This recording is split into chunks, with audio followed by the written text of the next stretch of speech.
Sometimes the most painful betrayals come wrapped in the most beautiful packages. I said softly, placing the cream-colored envelope beside Dave's champagne glass. The crystal stemware caught the afternoon light, sending prisms dancing across the pristine white tablecloth of the upscale restaurant where we gathered to celebrate our daughter's college graduation.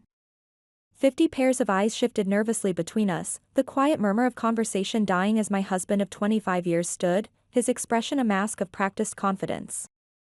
"I've decided to start a new life," he announced, lifting his glass in what was supposed to be a toast to our daughter's achievements. "Without you, Melissa." The words hung in the air like shards of broken glass. I felt rather than saw Olivia, our only daughter, stiffen beside me, her graduation cap slightly askew on her carefully styled hair. From the corner of my eye, I caught sight of Vanessa shifting uncomfortably at a distant table, my husband's mistress, 17 years my junior, who had attended our family Christmas parties for the past 3 years.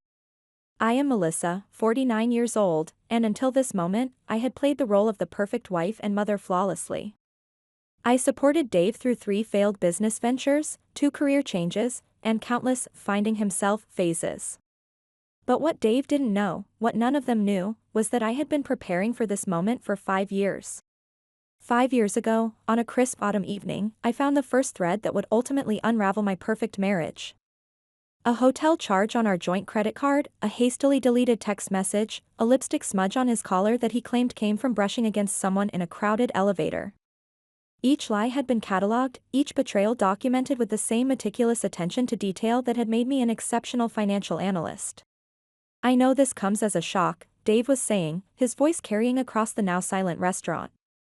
"But sometimes we must follow our hearts, even when it hurts those we care about." Behind him, Vanessa, 37 years old, creative director at an advertising agency, shifted uncomfortably in her seat. She wore a pale blue dress that probably cost more than most people's monthly salary, paid for, no doubt, with funds from the secret account Dave thought I knew nothing about. "Dad," Olivia's voice cracked with emotion. "What are you doing?" I placed my hand over hers, feeling it tremble beneath my touch. "Let him finish, sweetheart," I said calmly. "Your father has clearly planned this moment carefully." My eyes met Dave's, and for a fraction of a second, I saw uncertainty flicker across his face. "Open the envelope, Dave," I interrupted softly. The restaurant had grown so quiet you could hear the ice shifting in water glasses. "Consider it my graduation gift to you." With slightly unsteady hands, he picked up the envelope. I watched as he broke the seal, pulled out the contents, and began to read. The color drained from his face so rapidly I thought he might faint. This is impossible," he whispered. "Nothing's impossible with the right preparation," I replied, rising smoothly from my chair. "Did you really think I wouldn't notice the money transfers? The hotel charges? I'm a financial analyst, Dave. Numbers tell stories, and yours has been particularly interesting." I turned to our assembled guests. "Please enjoy your meal. The bill has been taken care of." I kissed Olivia's forehead. "I'm so proud of you, sweetheart. This day is still about your achievement." As I walked toward the exit, Dave's voice rang out behind me, no longer confident but high-pitched and frantic. "Melissa. What have you done? These accounts, they're frozen. You can't do this." I paused at the door, turning slightly. "Actually, I can. The prenuptial agreement you insisted upon 25 years ago is quite clear about infidelity. You should have read it more carefully." I smiled at Vanessa, who had half risen from her chair. "Oh, and Vanessa? That luxury apartment Dave promised you? The lease application was flagged for credit issues last week. I handled that personally." The double doors swung shut behind me, cutting off the beginning of what promised to be quite an interesting conversation. Outside, the spring air felt clean and fresh in my lungs. For the first time in years, I could breathe freely. My phone buzzed, likely Olivia, or perhaps Catherine, Dave's sister who had been my silent ally in this endeavor ever since she caught them together at last year's Christmas party. But those conversations could wait. Right now, I needed to savor this moment. I had spent 25 years being the perfect wife, the supportive partner, the understanding mother.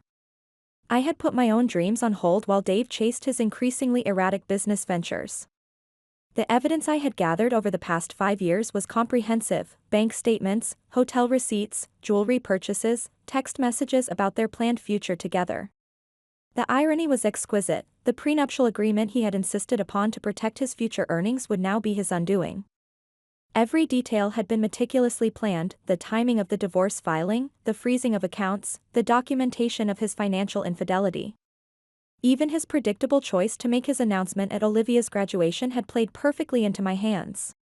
Behind me, I could hear the restaurant door slam open, followed by hurried footsteps. "Melissa." Dave's voice was strained, desperate. "We need to talk about this. You're being irrational." I kept walking, my heels clicking steadily on the pavement. In my purse, my phone buzzed again. This time, I glanced at the screen, a text from Catherine. "It's done. The bank confirms all joint accounts are frozen. Your separate accounts are secure. Call me when you're ready." I slipped the phone back into my purse, allowing myself another small smile. Dave had always accused me of being too practical, too focused on security while he pursued his dreams. He was about to learn just how valuable that practicality could be. "Melissa, please." He was closer now, his expensive leather shoes slapping against the sidewalk. "You can't just walk away from 25 years. I stopped and turned to face him. "You're right, Dave. You can't just walk away from 25 years. I met his eyes steadily. "That's why you have to plan it carefully." The heavy oak door of our family home swung open with a familiar creak. I stepped inside, knowing it would be the last time I entered this house as Dave's wife. The foyer light cast long shadows across the hardwood floors where our daughter had taken her first steps, where Dave had once carried me over the threshold, memories that now felt like scenes from someone else's life. "Mom." Olivia's voice echoed from upstairs, followed by rapid footsteps. She appeared at the top of the stairs, her graduation dress replaced by sweatpants and an oversized t-shirt, her eyes red from crying. "I can't believe he did this. I can't believe he's been with her." I opened my arms and she flew into them, just like she used to as a child after a nightmare. Only this time, the nightmare was real, and her father was the monster. "There's more," I said softly, leading her to the living room. "You might want to sit down for this." My phone buzzed again, the 7th message from Dave in the past hour. I ignored it, focusing instead on the text from my private investigator: "Financial records confirmed. Last year's business trips to Europe? He took her to Paris, Rome, and Vienna. First-class tickets, luxury hotels. Total spending, approximately $175,000. Olivia's face paled as I showed her the message. But last semester, when I needed help with my textbooks, he said we had to be careful with money because the market was unstable." "That's not all," I continued, pulling out my tablet. "Remember the beach house in the Hamptons he kept talking about buying for family vacations? He and Vanessa toured it 3 months ago. The down payment was scheduled for next week, using money from our joint accounts." The doorbell rang, interrupting our conversation. Through the frosted glass, I could see Catherine's silhouette. Dave's sister had become my strongest ally in this mess, ever since she caught them together at last Christmas's charity gala. "You would not believe what I just heard," Catherine announced as she strode in, her academics' composure temporarily forgotten. "Vanessa's been bragging to her friends about their plans. Apparently, they're supposed to move to the Cayman Islands next month. Dave's already looking at properties there." "The Cayman Islands?" Olivia's voice cracked. "But what about his promises to attend my medical school graduation? To help me set up my first practice?" The sound of tires on gravel cut through the tension. Dave's Mercedes pulled into the driveway, Vanessa's red sports car right behind it. "Here we go," I murmured, straightening my spine. "Olivia, sweetheart, you might want to go upstairs." "No," she said firmly, gripping my hand. "I'm staying right here." Dave burst through the door, his Italian suit wrinkled, his face flushed with anger. Vanessa followed, trying to maintain her sophisticated image despite the slight smudge in her designer makeup. "Melissa, this is ridiculous." Dave shouted. I demand you unfreeze the accounts immediately. You're not in a position to demand anything, dear brother, Catherine interjected, her voice dripping with disdain. Or should we discuss the real reason you've been making those frequent trips to the Caymans? Dave's face went from red to white in an instant. Behind him, Vanessa's perfectly sculpted eyebrows furrowed in confusion. The Caymans? Dave, you told me that would be our first trip together next month. I couldn't help but smile. Oh, Vanessa. You didn't really think you were special, did you? Dave's been making business trips there for the past year. Would you like to know who with? Stop, Dave commanded, but his voice had lost its authority. This is between us, Melissa. Don't bring others into it. Others? Olivia stood up, her hands trembling with rage. Like you brought Vanessa into our family Christmas parties? Like you brought her to my high school graduation? How many of my life events have been tainted by your lies, Dad? Vanessa took a step back, her designer heels catching on the carpet. Dave, what's she talking about? You told me you and Melissa were practically separated already, that you were just waiting for the right time. He told you what you wanted to hear, I said calmly, pulling out another document from my folder.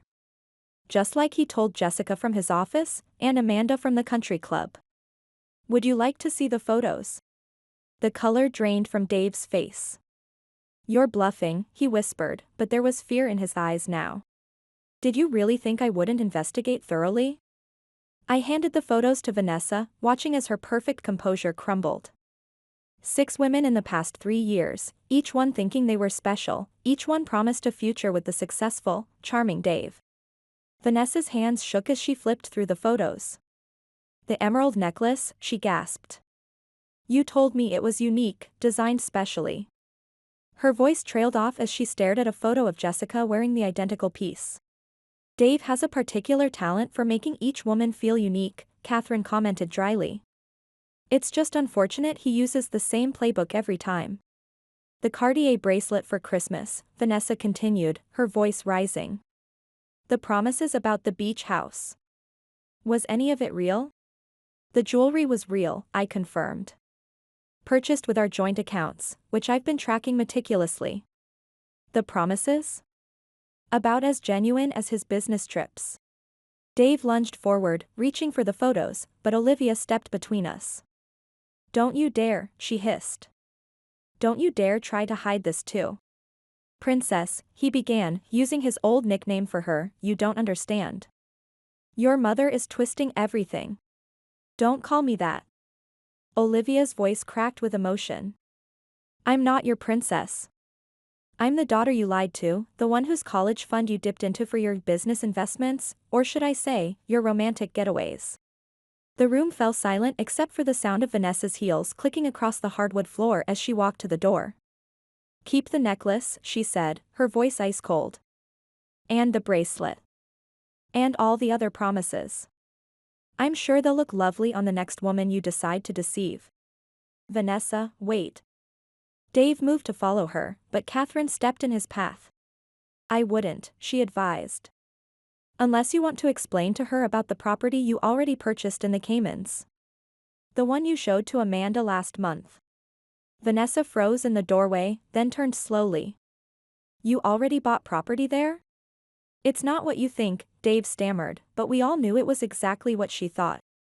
The deed is in my files, I offered helpfully.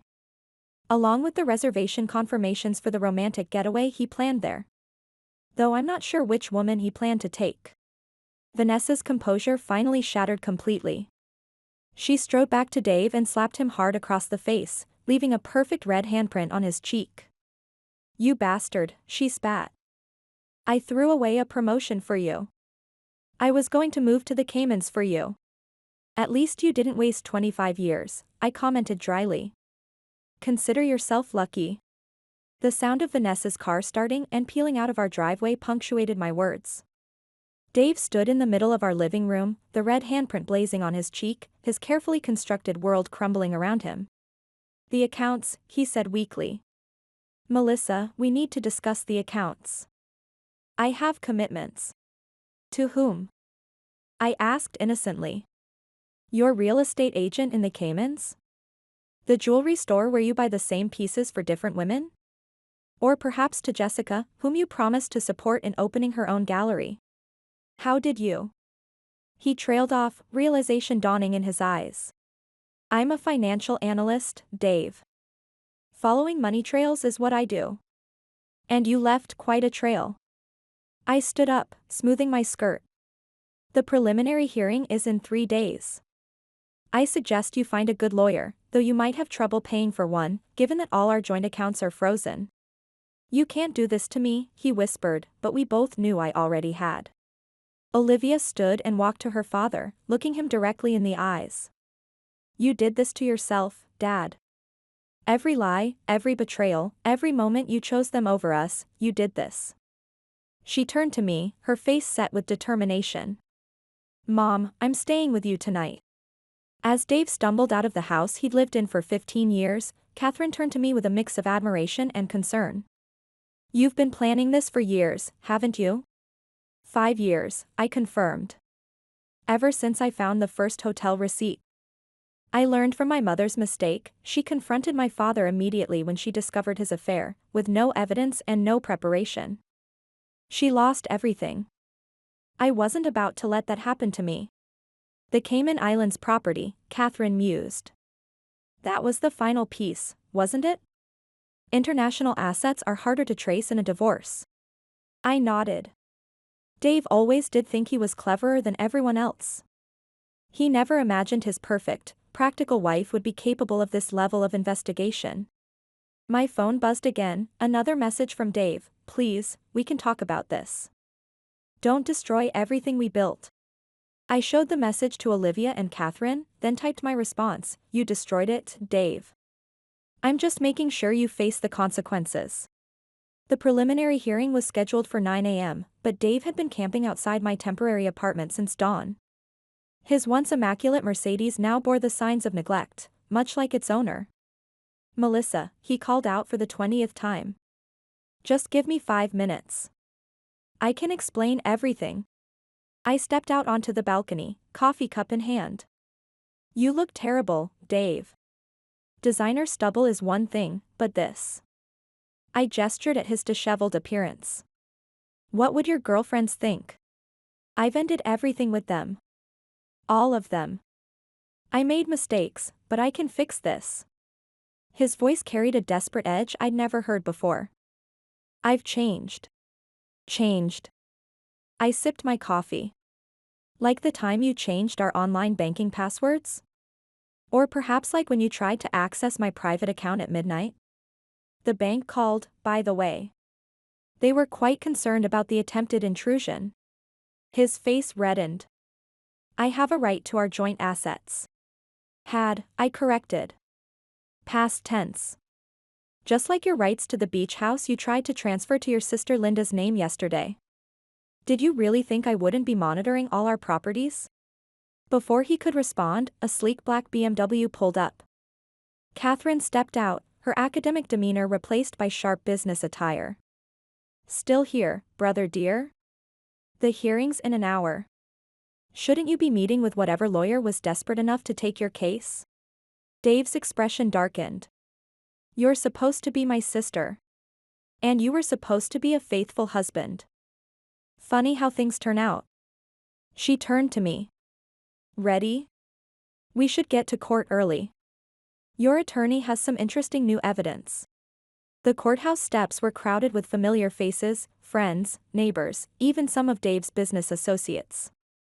News of his public announcement at Olivia's graduation had spread quickly through our social circle, but the full extent of his deceptions was still emerging. Inside, our attorney, Patricia, waited with a thick folder.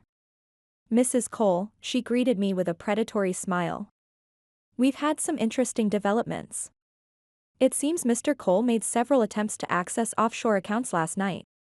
Offshore accounts? Catherine raised an eyebrow. Beyond the Cayman Islands property? Singapore, Switzerland, and the British Virgin Islands. Patricia spread out the documents. Accounts opened under his mother's maiden name. Rather amateur attempt at hiding assets, really. Dave burst into the conference room, his own lawyer, a nervous young man clutching a briefcase, trailing behind. This is harassment. You're turning everyone against me. No, Dave, I replied calmly. Your actions did that. Like convincing Olivia's college friend Emma to spy on me? She showed me all your messages, by the way. Offering to pay her tuition in exchange for information about my movements? That's a new low, even for you. His face went pale. How did you? Emma's mother Sandra and I have been friends for 20 years. Did you forget she works at the university's financial aid office? The one where you tried to submit fraudulent documents to cancel Olivia's scholarship. The young lawyer shifted uncomfortably. Mr. Cole, you didn't mention any of this. Because it's lies. Dave slammed his fist on the table. She's trying to destroy me. The only thing being destroyed is your carefully constructed facade, Catherine interjected. By the way, Linda called. She's not very happy about being dragged into your schemes. Especially now that she knows about the falsified property transfer documents you forged in her name. The color drained from Dave's face. Linda told you? No, I told her. After the bank's fraud department contacted me about suspicious activities. I smiled. Being a respected financial analyst has its advantages. People tend to take my concerns seriously. The judge, an elegant woman in her 60s, entered the courtroom precisely at 9.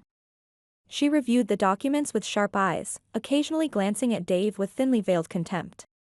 Mr. Cole, she finally spoke. Would you care to explain these financial discrepancies? Dave stood, straightening his rumpled tie.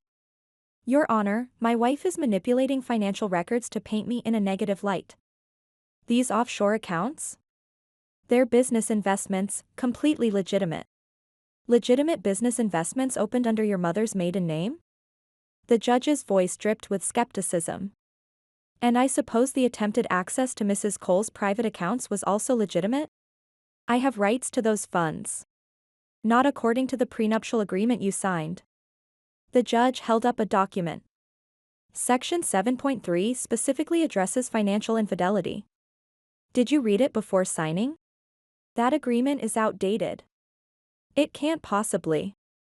It was updated 5 years ago, I interrupted. You signed the renewal during our 20th anniversary dinner. Remember? You were so busy texting Vanessa under the table that you didn't even read it. Dave's lawyer cleared his throat. Your Honor, regardless of the prenuptial agreement, my client has contributed significantly to the family's assets. Through his multiple business ventures? Patricia produced another folder. Like the failed artisanal furniture company that lost $300,000? Or perhaps the tech startup that was actually a front for meeting his mistresses. Mrs. Cole has documented every venture, every loss, and every deception. The judge's gavel came down with decisive force. Enough. Mr. Cole, your attempts to hide assets, forge documents, and manipulate witnesses demonstrate a clear pattern of deception. The prenuptial agreement stands. All joint accounts will remain frozen pending final settlement. Dave slumped in his chair, but his eyes held a dangerous gleam. Outside the courtroom, he grabbed my arm. This isn't over, Melissa. I still have options. Remove your hand, Catherine said coldly, or I'll have security remove it for you. That evening, Olivia called in a panic. Mom. Dad just showed up at my apartment. He's demanding I sign some kind of document. Something about transferring my trust fund to him temporarily. Don't sign anything, I instructed, already dialing Patricia. Your trust fund is secure. I moved it to a protected account years ago. He's saying he'll contest my medical school acceptance if I don't help him. Claims he has friends on the admissions board. I couldn't help but laugh. The same admissions board that received anonymous documentation of his attempted scholarship fraud this morning? Somehow, I doubt they're feeling friendly toward him. The next day brought new attempts at manipulation. Dave showed up at my office, wearing his most expensive suit and carrying the diamond necklace he'd given me on our 20th anniversary. Remember this? He held it out. Remember how happy we were? We can have that again. Just call off the lawyers. We can work this out privately. That necklace, I mused, the one you bought with money from our daughter's college fund? The purchase that first made me start tracking your spending? How fitting that you'd bring it here. His charming facade cracked. You're leaving me nothing. No choice. You had choices, Dave. Every time you lied, every time you stole, every time you betrayed our family. Those were all choices. I stood, gathering my files. Now, if you'll excuse me, I have a meeting with the FBI's Financial Crimes Unit. They're very interested in those offshore accounts you opened. The FBI? Real fear crept into his voice. You wouldn't. Actually, they contacted me. Apparently, some of your business investments raised red flags. Money laundering is a serious concern these days. He grabbed my desk. Melissa, please. I'll do anything. What do you want? Name your price. I already have everything I want, the truth exposed, our daughter protected, and your complete humiliation. I pressed the security button under my desk. Oh, and Dave. That necklace is a fake. Like everything else about you. As security led him away, my phone buzzed with a text from Catherine. Linda just called. Dave tried to convince her to claim you were unstable, unfit to manage finances. She recorded the whole conversation.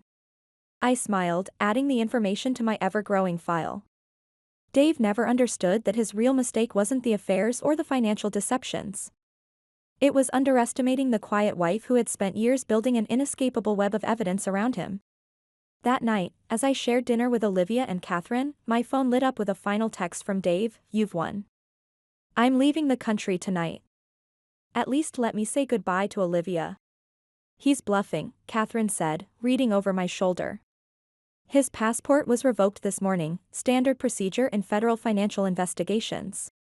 Olivia gripped my hand. It's really over?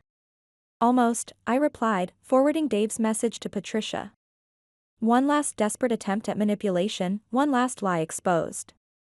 Then yes, it's over. My phone buzzed again, the FBI confirming Dave's arrest at the airport, attempting to flee using a false passport. I raised my wine glass. To choices and consequences. To justice, Catherine added. To family, Olivia finished. The real kind.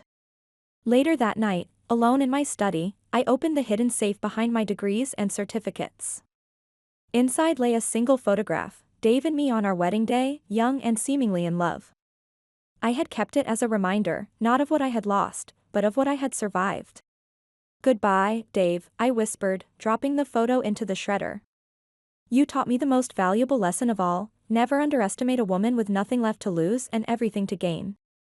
6 months after Dave's failed attempt to flee the country, I sat in my new penthouse apartment, reviewing the morning headlines on my tablet. His face stared back at me from the financial news section. Former investment banker pleads guilty to multiple fraud charges.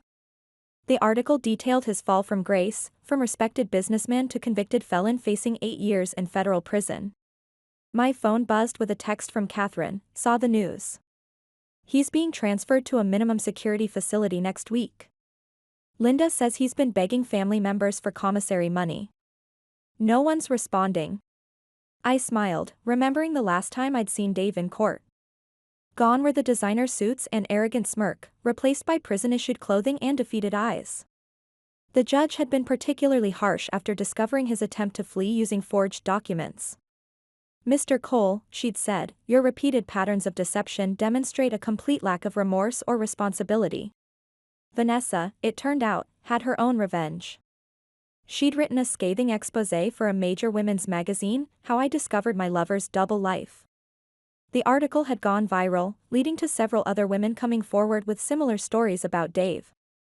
His reputation was thoroughly and permanently destroyed. Mom. Olivia's voice carried through the apartment. She burst into my study, waving her phone. I got in. Full scholarship to Johns Hopkins Medical School. I hugged her tightly, pride swelling in my chest. I never doubted you would. The dean specifically mentioned how impressed they were with my personal essay about overcoming family challenges. She grinned. Turns out, having your father arrested at graduation makes for compelling application material. The doorbell rang, Catherine arriving for our weekly dinner. She entered carrying champagne and a thick manila envelope. Final divorce decree, she announced. Plus some interesting news about Dave's latest prison diary entry. Apparently, he's writing a memoir about being unfairly persecuted by a vindictive ex-wife. She rolled her eyes. The publisher rejected it, of course. No one's interested in the sob story of a convicted fraudster. We settled on my balcony, overlooking the city lights. My new financial consulting firm was thriving, specializing in helping women secure their financial independence. The irony wasn't lost on me, Dave's betrayal had led to the career I'd always dreamed of but never pursued. Did you hear about Vanessa? Catherine asked, pouring the champagne. She's engaged to that federal prosecutor who handled Dave's case. They met during the trial. Life has a sense of humor, I mused. Speaking of humor, Dave's luxury car collection goes up for auction next week. I'm thinking of buying his precious Ferrari, the one he never let me drive. Olivia laughed. You should park it outside his prison. As we raised our glasses in a toast, my phone buzzed one last time. A message from Dave's prison email account, Melissa, I've lost everything. Are you happy now? I typed a simple reply, yes, Dave. I am. Then I blocked his account and turned back to my family, the ones who had stood by me, the ones who mattered. To new beginnings, I toasted. To justice served, Catherine added. To family, Olivia finished. The real kind. The city lights twinkled below us, a constellation of possibilities. Dave would spend the next 8 years contemplating his choices in a prison cell, while I spent them living the life I'd always deserved. Sometimes, I realized, the most beautiful revenge is simply living well. After all, karma doesn't need to be cruel to be effective. It just needs to be thorough.